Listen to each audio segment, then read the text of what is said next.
Assalamualaikum warahmatullahi wabarakatuh. Pada pertemuan kali ini saya akan membahas bab 12, yaitu materi tentang kepemimpinan sekolah efektif. Yang pertama, konsep kepemimpinan. Kepemimpinan atau leadership merupakan hal yang sangat penting di dalam sebuah lembaga pendidikan. Kepemimpinan di dalam lembaga pendidikan berkaitan dengan bagaimana kepala sekolah mampu untuk mendorong kinerja para guru serta menunjukkan sifat yang bersahabat, dekat, perhatian, serta penuh pertimbangan terhadap para guru, baik secara kelompok maupun individual.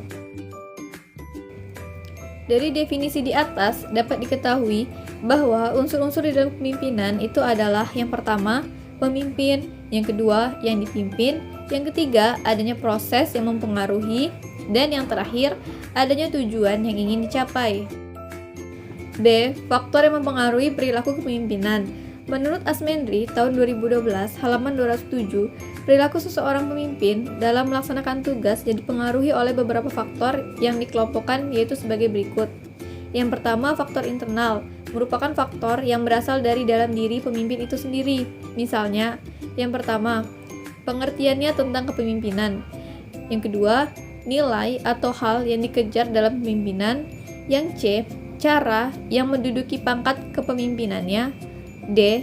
Pengalaman dalam kepemimpinan. Dan yang terakhir, pandangan seseorang tentang manusia.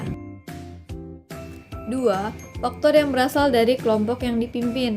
Keadaan seperti kematangan, kekompakan, latar belakang pendidikan, pengalaman, latar belakang sosial budaya. Yang ketiga, faktor lembaga yang dipimpin, seperti jenis tujuan sekolah, kurikulum. Yang keempat, faktor-faktor legal. Yang kelima, faktor lingkungan sosial. Yang keenam, faktor perubahan dan pembaruan dalam teori dan bidang pembaruan atau bidang pendidikan seperti perubahan kurikulum dan kemajuan iptek. C. Teori kepemimpinan.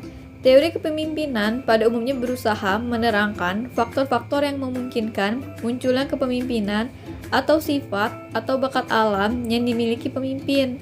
Teori-teori tersebut menurut Said tahun 2010 halaman 365 adalah sebagai berikut. Yang pertama, teori orang terkemuka atau great man theory. Kelompok teori ini disusun dengan berdasarkan cara induktif dengan mempelajari sifat-sifat yang menonjol dari pemimpin atas keberhasilan tugas yang dijalankan, terutama kemampuan dalam memimpin. Yang kedua, teori lingkungan atau environmental theory.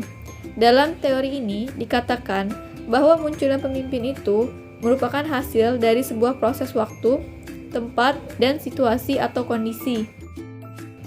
3. Teori pribadi dan situasi atau personal situation theory. Teori ini merupakan kombinasi dari kedua teori di atas. Teori ini pada dasarnya mengakui bahwa kepemimpinan merupakan gabungan dari 3 faktor. Yang pertama, perangai atau sifat pribadi pemimpin. Yang kedua, sifat dari kelompok dan anggota. Dan yang ketiga, kejadian atau masalah-masalah yang dihadapi kelompok. Yang keempat, teori interaksi dan harapan atau interaction expectation theory. Teori ini mempunyai 3 variabel, yaitu yang pertama, aktivitas, yang kedua, interaksi, dan yang ketiga, sentimen atau harapan. Yang kelima, teori humanistik.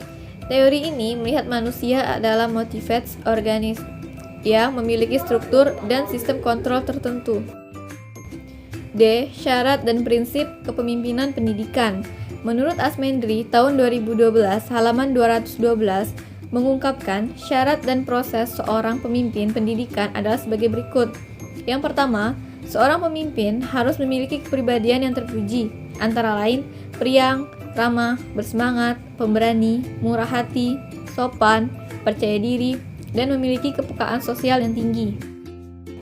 2. Paham dan menguasai tujuan yang hendak dicapai dan mampu mengkomunikasikan kepada bawahan dan stakeholder.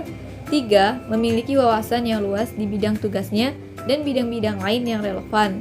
Dan yang keempat, berpegang pada prinsip-prinsip umum pendidikan yang meliputi konstruktif, kooperatif, kreatif, partisipatif, pendelegasian yang baik atau profesional, memahami dan menerapkan prinsip kepemimpinan Pancasila yang dikembangkan Ki Hajar Dewantara.